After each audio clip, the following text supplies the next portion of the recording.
आगे मैं चैप्टर को 2 पार्ट में डिवाइड किया था, plant tissue and animal tissue. तो आज हम डिस्कस करने वाले इसका second part, animal tissue.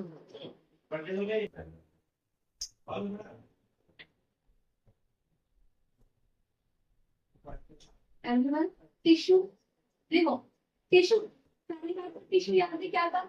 Tissue क्या था? Group of cells. जब मैं बहुत सारे सेल को एक जगह मतलब एक साथ मान लो एक सेल है, ठीक है, ठीक है, और बन जाएगा टिश्यू। इसके अलावा टिश्यू में जब रेप्लिकेशन लिखो उसमें और चीजें भी ऐड कर सकते हो।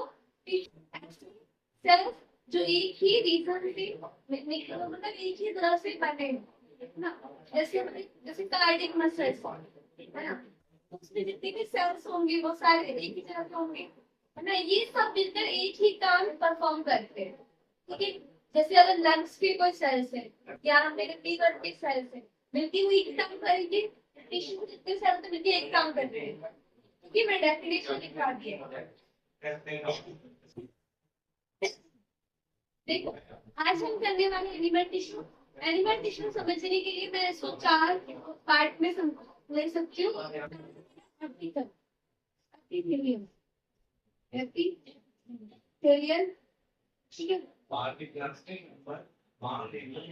उसके बाद दूसरा है कनेक्टिव टिश्यू। उसके बाद है मेरा मस्कुलर टिश्यू और and the end nerve tissue.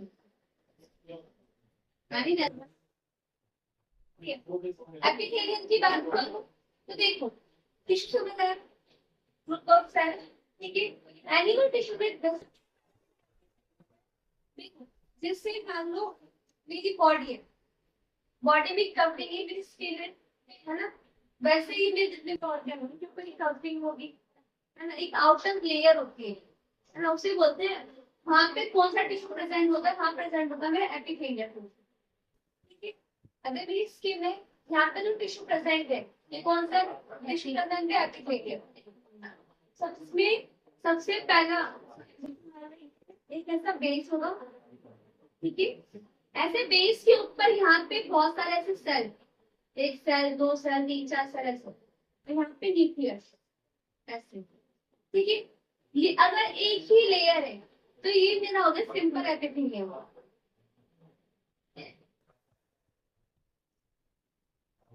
Simple epithelium,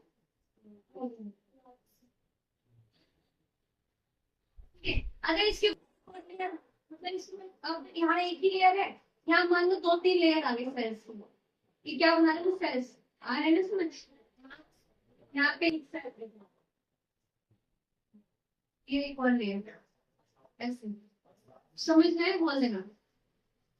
यहाँ पे मैंने क्या करा, एक के ऊपर एक लेयर, यहाँ पे सिर्फ एक लेयर थी, ये मेरा है सिंपल एपिथेलियम, हिंदी में बोले सरल एपिथेलियम। अब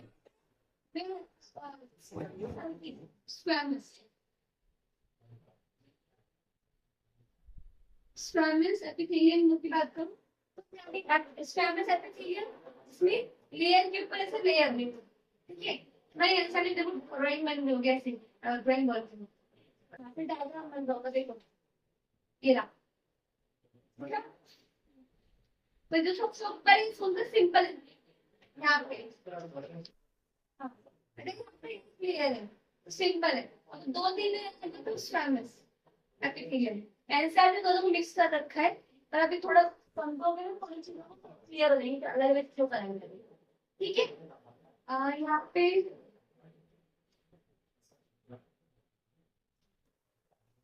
ये समझ आए, ठीक है। रख करो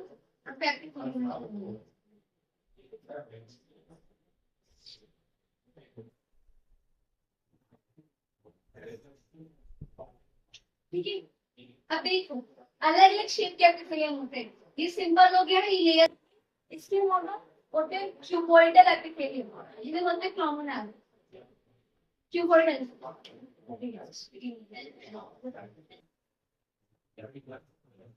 क्यूबॉइडल मतलब क्यूब की शेप में, जैसे फर्श पे टाइल बिछी रहती है ना, क्यूब टाइल होती है, वैसी ऐसे फर्श पे लाइन पीछे लगती है ऐसे ट्यूब की तरह। देखो बनाओ कि बॉर्डर एपिथेलियम हमारी इंसेक्ट मैं बोलता हूँ यहाँ पे एक ऐसा बेस होगा, बेस के ऊपर सेल्स होगा, ठीक है, बॉर्डर के ऊपर तो बोलते हैं ट्यूब।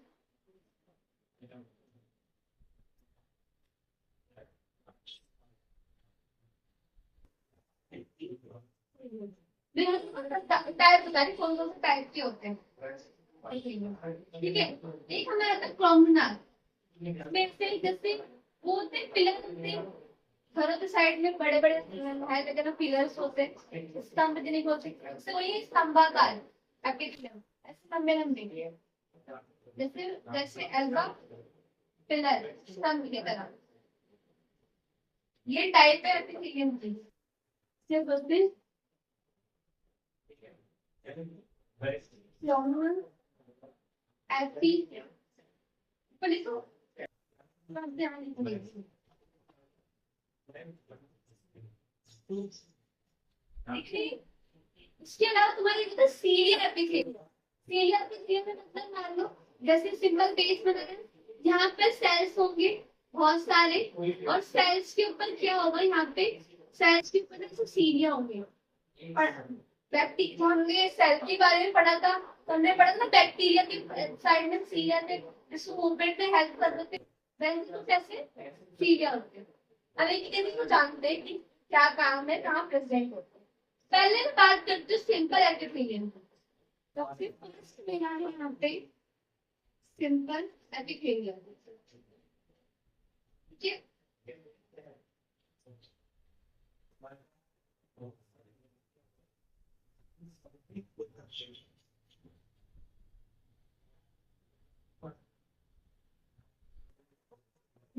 सबसे पहले सिंपल एपिथेलियम देखो, पहली बात ये प्रेजेंट काम करता है। अगर तुम मुझसे मेरा चिक है बाहर का, अगर तुम्हारे टंग से अंदर को तो तुम्हारा चिक की इनर लेयर है ना, वो कौन से तरह के टिश्यू से बनी है, वो बनी है सिंपल एपिथेलियम से, ठीक है। हमारी इसोफेगस है, फूड पाइप जिसे कहते हैं, वो बनी किससे, सिंपल एपिथेलियम से। वहां पे कौन सा टिश्यू प्रेजेंट होगा, है ना, वहां प्रेजेंट होगा सिंपल एपिथेलियम, ठीक है। उसके अलावा जो माउथ की इनर लेयर हो गया, और हमारी इसोफेगस हो गई, यहाँ पे सिंपल एपिथेलियम है। उसके अलावा देखो दूसरा हमारा स्क्वैमस एपिथेलियम, ये काम प्रेजेंट होता है।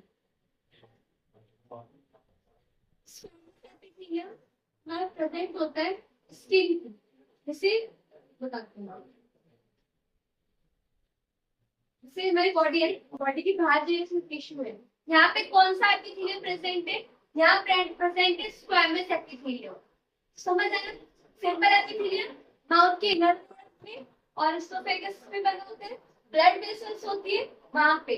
सिंपल एपिथेलियम का काम क्या होता है, तो सेलेक्टिव परमिएबल काम होता है, मतलब जहाँ पे कोई चीज अंदर ही बाहर जा रही है वहां पे मोस्टली प्रेजेंट हो गई है, ठीक है।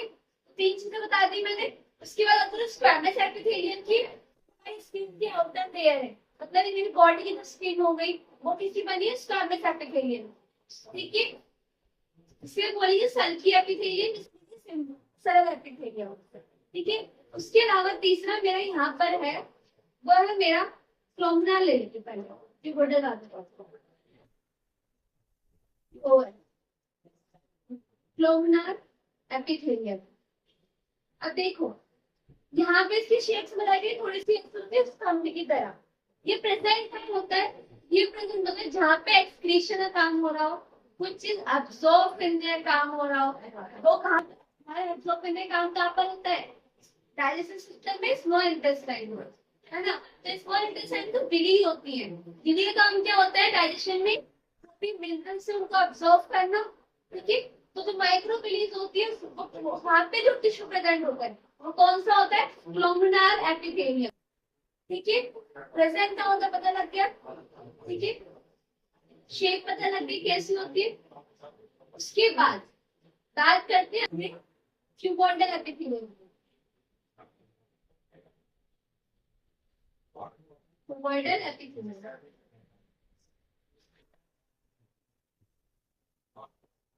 देखो क्यूबॉइडल एपिथेलियम शेप्स पता लगी कैसे होती है, जैसे फर्श पे टाइल बिछती है ना, क्यूबॉइडल मतलब नाम से की तरफ की शेप है ना। यहाँ पे क्या था, एक जैसे मैंने यहाँ पे बेस लिया, बेस पे सिंपल से सिंपल आ रहा है। क्यूबॉइडल में कैसा होगा, इसकी शेप ऐसी होगी क्यूब की तरह, यहाँ साइड से भी क्यूब होता है ना, चार थ्री डायमेंशन होता है, वैसे जो सेल होंगे वो थ्री डायमेंशन होंगे, ठीक है। क्यूबॉइडल एपिथेलियम प्रेजेंट होता है, किडनी ट्यूब्स होती है वहां पे प्रेजेंट होता है, उसके अलावा वेसल्स होती है, थायराइड वेसल्स वहां पे प्रेजेंट होता है। किडनी ट्यूब्स होंगी वहां प्रेजेंट होगा हमारा क्यूबॉइडल एपिथेलियम। उसके अलावा लास्ट में कौन सा है था, इसके बाद ग्लैंडुलर, ग्लैंडुलर एपिथेलियम ना थोड़ा सा क्यूबॉइडल से ही अटैच है, अटैच नहीं ना, उसकी थोड़ा सा इसकी ग्लैंडुलर एपिथेलियम क्या होता है, जो मेरा क्यूबॉइडल एपिथेलियम है ना, ये किडनी ट्यूब्स में तो होगा प्रेजेंट, इसके अलावा वेसल्स, थायराइड वेसल्स, इसके अलावा जो सलाइवरी ग्लैंड है, हमारे माउथ में सलाइवा रिलीज कौन करता है, सलाइवरी ग्लैंड, तो वहां पर ना क्यूबॉइडल एपिथेलियम प्रेजेंट होता है। उसके अलावा जो ग्लैंडुलर एपिथेलियम है, ये ध्यान रखना, ग्लैंड ग्लैंड क्या होती है, जहां से हार्मोन रिलीज होते हैं, है ना, हार्मोन जो रिलीज होते हैं कहाँ से रिलीज होते, ग्लैंड से, हमारे आंसू में आ रहे हैं तो कौन से कहाँ से आ रहे, हमारे आंखों मतलब जो ग्लैंड है वो आंसू रिलीज करते हैं, है ना। जो ग्लैंड में जो सलाइवा रिलीज हो रहा है वो कौन रिलीज कर रहा है, सलाइवरी ग्लैंड, है ना। तो यहाँ पे ग्लैंड एपिथेलियम में जो कुछ ग्लैंड्स होती है वहां पे प्रेजेंट होता है, ठीक है। ये सब है एपिथेलियम। उसके बाद टिश्यू, क्या वो समझ नहीं आ रहा, अरे डाउट इसमें कुछ डिटेल में थोड़ा सा समझो चैप्टर की एक्टिविटी, एनिमल टिश्यू में कौन कौन से टिश्यूज है, कहाँ कहाँ प्रेजेंट होते हैं। एग्जाम में तुमसे कह देगा कि जो किडनी ट्यूब्स होती है उसमें कौन सा एपिथेलियम होता है, जो स्किन होती है वहां पे कौन सा एपिथेलियम होता है, ये सिंपल एपिथेलियम कहाँ प्रेजेंट होता है, ऐसे क्वेश्चन आ सकते हैं। तो देखो कनेक्टिव टिश्यू का नाम क्या होता है, हमारे जितने भी बॉडी ऑर्गन्स हैं, हमारी बॉडी में जितनी भी चीजें हैं, बोन है कुछ भी है, बॉडी बहुत बने उसको आपस में कनेक्ट करने का काम कौन करता है, कनेक्टिव टिश्यू। इसमें हमारा पहले आता है ब्लड, ठीक है, फिर हमारा आता है बोन यानी हड्डी, दूसरा आता है हमारा कार्टिलेज, फिर हमारे आते हैं एरियोलार, एरियोलार और एडिपोस, नाम थोड़े से कॉम्प्लिकेटेड। तो देखो ब्लड की बात करूं, ब्लड क्या बताया, ब्लड में ब्लड क्या है, ब्लड एक तरह का फ्लूइड कनेक्टिव टिश्यू मतलब द्रवावस्था होता है, बताइए फ्लूइड के मीडियम में होता है। कनेक्टिव टिश्यू मैंने बता दिया, कनेक्टिव टिश्यू जो है हमारी पूरी बॉडी में ब्लड क्या कनेक्ट कर रहा है सारे सिस्टम को, ऑक्सीजन को पूरी बॉडी में पहुंचा रहा है, ठीक है। ब्लड ना कैसे होता है, जैसे मान लो मैंने एक गिलास पानी लिया, ठीक है, पानी के अंदर जैसे ये पानी हो गया मेरा प्लाज्मा, ठीक है, मैंने ऐसे ग्लास ली उसमें पानी लिया, उसमें मैंने थोड़े से व्हाइट बॉल डाल दी, है ना, थोड़ी सी रेड बॉल डाल दी, ठीक है, और थोड़ी सी मैंने पर्पल बॉल डाल दी, ठीक है। तो होता है क्या, बॉल ब्लड वेसल्स होती है ना, ब्लड वेसल्स के अंदर प्लाज्मा होगा, प्लाज्मा के जो जिसके अंदर सारी सेल्स है, इसके अंदर होंगे आरबीसी, इसके अंदर होंगे डब्ल्यूबीसी, इसके अंदर होंगे प्लेट्स, ठीक है। तो प्लाज्मा वो मैट्रिक्स है जिसकी आरबीसी, डब्ल्यूबीसी और प्लेट्स जो होती है प्रेजेंट होती है, ठीक है। और इन्हीं सबको मिला के हमारा क्या बनता है, ब्लड बनता है। क्वेश्चन में बताना था कि ब्लड क्या है, मिक्सचर कंपाउंड क्लोराइड है, तो ब्लड क्या हो गया एक तरह के यहाँ पे मिक्सचर, क्योंकि इसमें देखो आरबीसी, डब्ल्यूबीसी और प्लेट, इसमें प्लाज्मा के साथ क्या मिक्सचर, ठीक है। तो वो तो नहीं रुकेगा। ब्लड आया समझ में? ब्लड इंटरनल एम्प्टी टिश्यू कैसा? इसमें आरबीसी डब्ल्यूबीसी प्लेट प्रेजेंट होते हैं। आरबीसी का काम क्या होता है? आरबीसी पूरी बॉडी में हीमोग्लोबिन के थ्रू पूरी बॉडी में, ठीक है। डब्ल्यूबीसी का काम पता है ना, आरबीसी का काम क्या है? रेड ब्लड सेल पूरी बॉडी में ऑक्सीजन को पहुंचाना होता है। डब्ल्यूबीसी की बात करो, डब्ल्यूबीसी का काम क्या होता है? हमारे जो इम्यून सिस्टम है उसको बढ़ाना, है ना। अभी फिर कोरोना के लोग बोलते हैं इम्यून सिस्टम को बढ़ाओ, तो मतलब क्या? डब्ल्यूबीसी को, है ना। ये हमें एक तरह से सोल्जर हमारे देश में समझते हैं, प्रोटेक्ट करते हैं। वैसे हमारी बॉडी को कौन प्रोटेक्ट करता है? डब्ल्यूबीसी। इतनी वायरस बैक्टीरिया जो भी चीजें। प्लेट्स की प्लेट का होता है क्लॉटिंग ऑफ ब्लड, यानी खून में धक्का बनाना। मान लो तुम्हें चोट लग गई, ठीक है, मैंने बताया था थोड़ा सा ही। मान लो तुम्हें चोट लग गई, अब थोड़ी देर बाद तो खून लगातार बह जाए, तो कुछ देर बाद क्या होगा? वहां पे कैसे लेयर सी बन जाएगी, है ना, और खून रुक जाएगा। तो नेचुरल बैंडेज समझ लो, और खून वहां पे खून को रोक दिया, ऐसा लगता है कि पूरा जो खून है वो निकलता ना रह जाएगा। तो प्लेट का काम क्या होता है? खून को ब्लड के अंदर खून का धक्का बनाना, ठीक है। ये आगे क्लियर। उसके बाद बात करते बोन की। तो बोन भाई पता ही है, पूरी बॉडी को स्ट्रक्चर देना, सपोर्ट देना काम कौन करता है? बोन। बोन जिस मैट्रिक्स में होता है, किसमें होता है? कैल्शियम और फास्फोरस। मतलब जो बोन बना है किससे बना है? वो बना है कैल्शियम से बना है और फास्फोरस से बना है, ठीक है। बोन हमारे किससे बना है? कैल्शियम और फास्फोरस।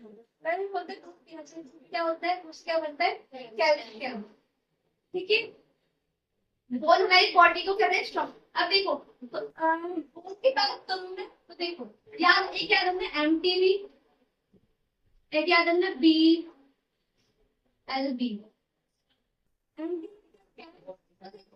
यहाँ पे मान एक बोन है, यहाँ पे बोन है, यहाँ पे एक मसल है, मसल कोई भी मसल हो गई, ठीक है। मसल को बोन से जोड़ता है वो क्या होता है? टेंडन होता है, कांडरा जिसे बोलते हैं। तो जो मसल को बोन से जोड़ने से क्या होता है? टेंडन यानी कंडरा, है ना। और देख तुम सुना उसका लिगामेंट सुना हुआ नाम। अगर कोई एक हड्डी है और यहाँ पे एक हड्डी है, तो इस हड्डी को इस हड्डी से जोड़ने, आपस में जोड़ेंगे ना हड्डी, मतलब जैसे मान लो कुछ हो ना, कोई मैट्रिक्स ना, तो लगातार आपस में टकराएंगी हड्डी, है ना। टकराएंगी तो घर्षण होगा, थोड़ा सा रब होता है एक दूसरे को। तो यहाँ पे क्या होता है? यहाँ पे ना क्या होता है? लिगामेंट होता है। लिगामेंट एक बोन दूसरे बोन के बीच में इसको जोड़ने का, ठीक है। तो याद रखोगे मसल्स को बोन से कौन जोड़ता है? टेंडन। और बोन को बोन से कौन जोड़ता है? लिगामेंट, ठीक है। अब देखो बात करो कार्टिलेज की, तो कार्टिलेज क्या है? तो देखो कार्टिलेज होती है सॉफ्ट बोन। जैसे अभी तुम्हारे जैसे कान है, कान हड्डी से बने, कान में हड्डी है, सॉरी कान में हड्डी है, पर तुम उसको बैंड कर सकते हो। पर तुम अपनी जैसे बात करो, मैं इसको बिल्कुल बैंड कर सकती हूँ नहीं, क्योंकि बोन फ्लेक्सिबल नहीं होती। बट कार्टिलेज क्या होते हैं? फ्लेक्सिबल बोन होता है। कार्टिलेज क्या है? Flexible bone. जो मैं नोज है, नोज को मैं ऐसे कर सकती हूँ, मैं कान को ऐसे ऊपर कर सकती हूँ। तो कार्टिलेज मतलब सॉफ्ट बोन, ठीक है। यह समझ में कार्टिलेज क्या है? कान का प्रेजेंट हो, कान नाक कान की हड्डी में, ये फ्लेक्सिबल होता है, ठीक है। उसके बाद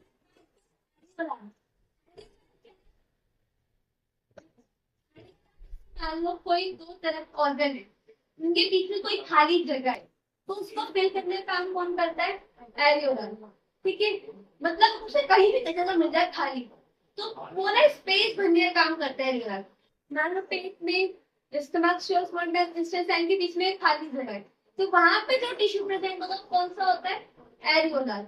एडिपोस की बात, एडिपोस से अलग ना, ये फैट स्टोर करने का काम करता है, ठीक है। मान लो तुमने बहुत सारी रोटी रोटी खा चावल खा ली, तो कैप्सूल जरूरत भी नहीं खा रहे, तो थोड़ा टाइम के लिए स्टोर हो जाएगा, कि इसको बॉडी बॉडी में सोचती है अभी तो जितना आ रहा है उसको ले लो, बाद में तो यूज करोगे, जाता है तो उससे क्या वहां पे टिश्यू के अंदर कौन सा होता है एडिपोज, ये फैट स्टोर करने का काम करता है।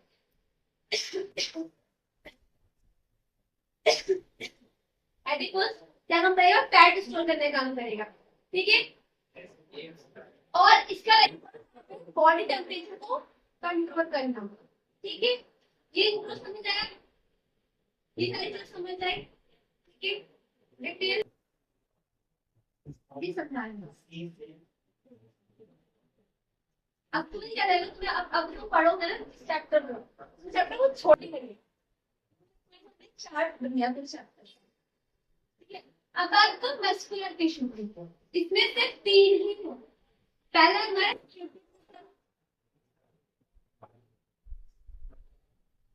स्केलेटल मसल, इसके बाद अनस्ट्रेटेड मसल, क्या होगा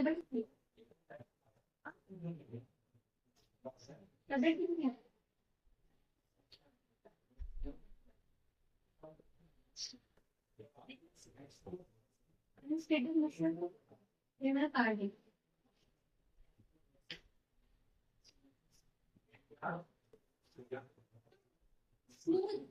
और इससे अनस्ट्रेटेड तो स्मूथ बोलते हैं, ठीक है। देखो इससे डायग्राम ऐसे ऐसे लग रहा है ना, ये तो ये देखो शेल करेंगे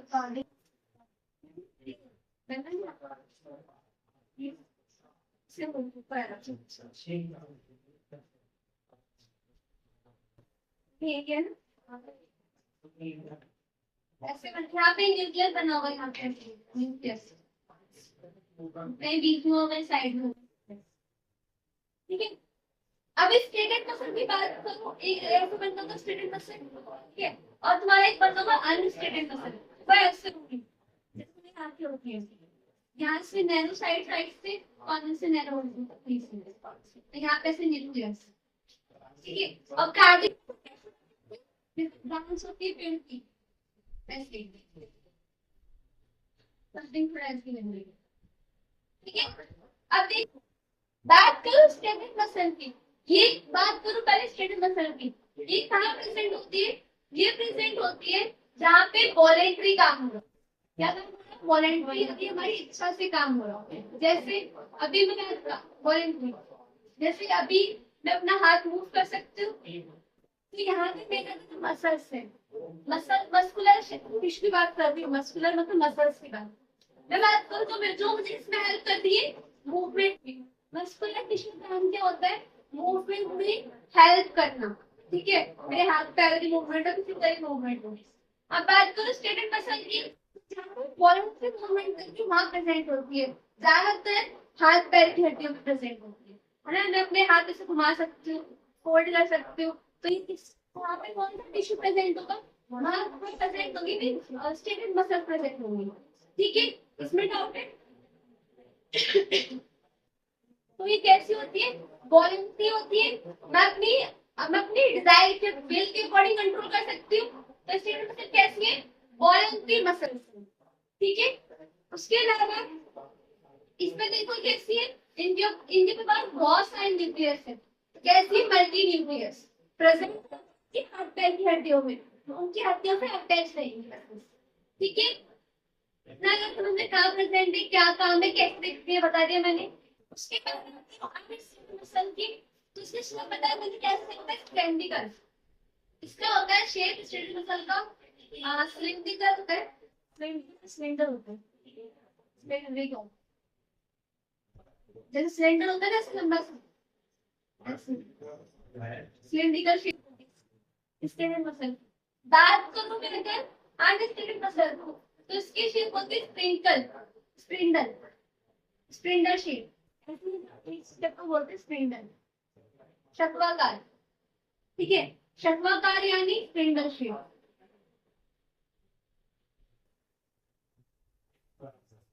शक्वाकार यानी स्पिंडल शेप है, जैसे आपको ऐसे शेप होती है। ये कहाँ प्रेजेंट होती है? ये प्रेजेंट होती है जहाँ पे एक पॉजिटिव काम होगा। जैसे तुम अपनी पलक को कंट्रोल कर सकते हो, है ना, पर तुम उसको एक घंटा तुम पलक झपकाओगे नहीं, तो वहां पे कौन सी मसल प्रेजेंट होगी? अनस्टेटेड मसल्स। ठीक है, इसके अलावा ये कहाँ प्रेजेंट होगी? पलक झपकाना हो गया, और भी इक्वल करने से। हाँ?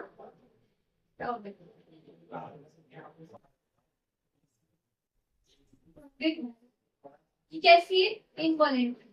शेप बता दी मैंने।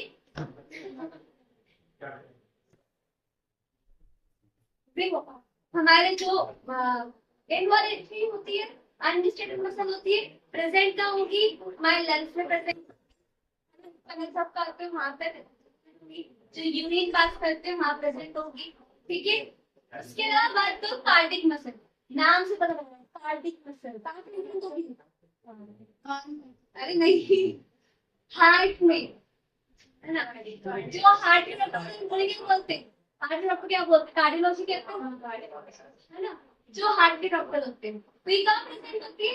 हमारे हार्ट में प्रेजेंट होती है। अपने अपने हार्ट को कंट्रोल नहीं ना, तो 2 घंटे बाद करती हो, है ना। ऐसे कर हमारे तो भाई तो अभी बेटा मानने थोड़ी देर बाद रख लो ऐसा।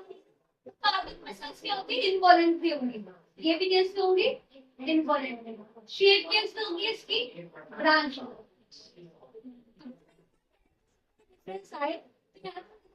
अनब्रांच है, ये भी अनब्रांच है। ये कैसे होती है? ब्रांच होती है। ब्रांच मतलब जैसे पेड़ की शाखाएं होती है, वैसी ब्रांच होगी। इनवॉलेंट्री होगी, प्रेजेंट ना होगी, हार्ट में प्रेजेंट होगी। ठीक है, ये आया समझ ली।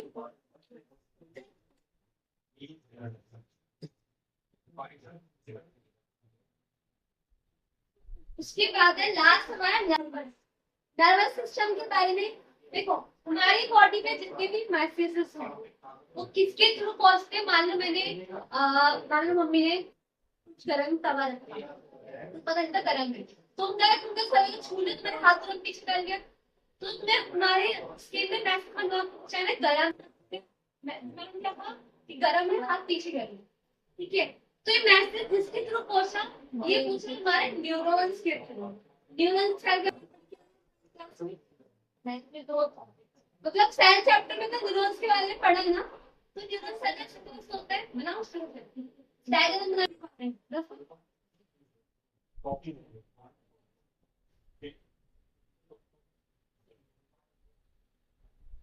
जल्दी खाओगे सारी और पता लगेगा आंसर कैसे लिखेंगे। ठीक है, कॉपी लगाओ फ्रेंड्स, तो आज ही लिखना बात करो न्यूरॉन की। समझ आ रहा चीज में? न्यूरॉन की देखो शेप कैसे होती है, ऐसे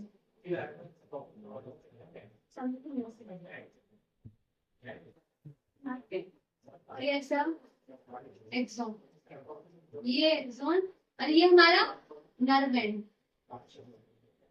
इस चैप्टर में डायग्राम बनाएंगे बहुत, है भी डायग्राम।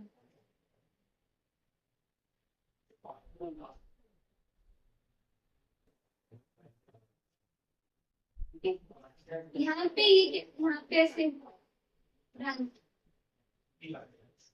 ये डायग्राम भी आ सकता है, लगती है आता भी मेरे टाइम पे तो आया था। ये क्या है? न्यूक्लियस।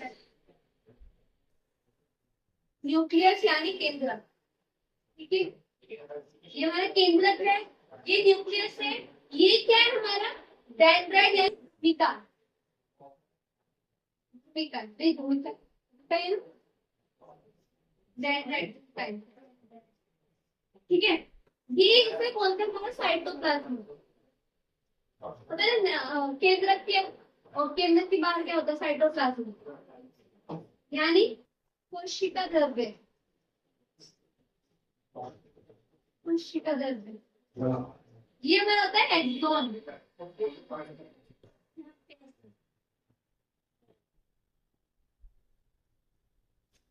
ये हमारा होता है अंतिम शिरा यानी नर्व एंडिंग।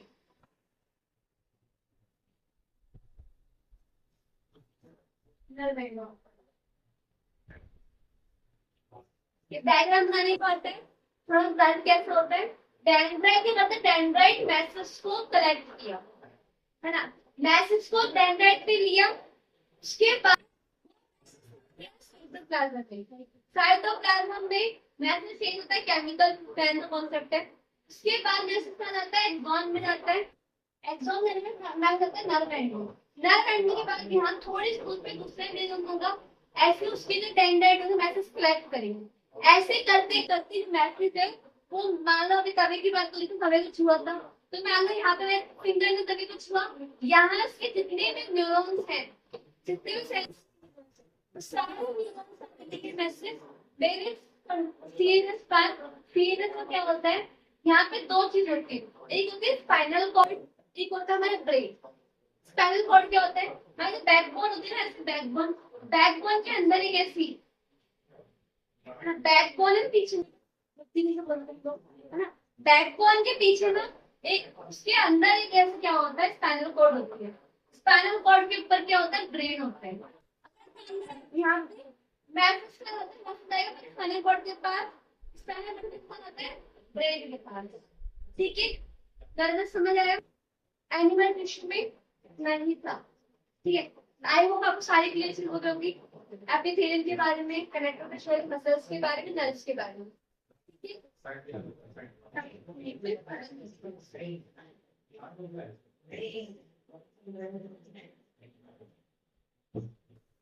इसमें क्वेश्चन क्या बनते हैं, क्वेश्चन इसमें बनता है तुम्हारा कार्टिलेज के बारे में क्वेश्चन बनता है, कई बार आता है। एक तुम्हारा क्वेश्चन है सबसे छोटी हड्डी कौन सी होती है, सबसे बड़ी हड्डी कौन सी होती है, हाँ सही कहा। सबसे क्वेश्चन तो मैंने देखा था एनसीईआरटी बना हुआ था, रेखित अरेखित और ये सबसे इम्पोर्टेंट क्वेश्चन है, कई बार एनसीईआरटी, कई बार यूटी में और पेपर्स में आता है। ये स्टेटेड मसल, अनस्टेटेड मसल और कार्डिक मसल तैयार कर लेना। ठीक है, तो इसी के साथ मैं एनिमल टिश्यू वाला जो मेरा पार्ट है, यानी मैं इस चैप्टर का हमने दो पार्ट में पढ़ा, प्लांट टिश्यू और एनिमल टिश्यू। आई होप आपको टिश्यू चैप्टर अच्छे से क्लियर हो गया।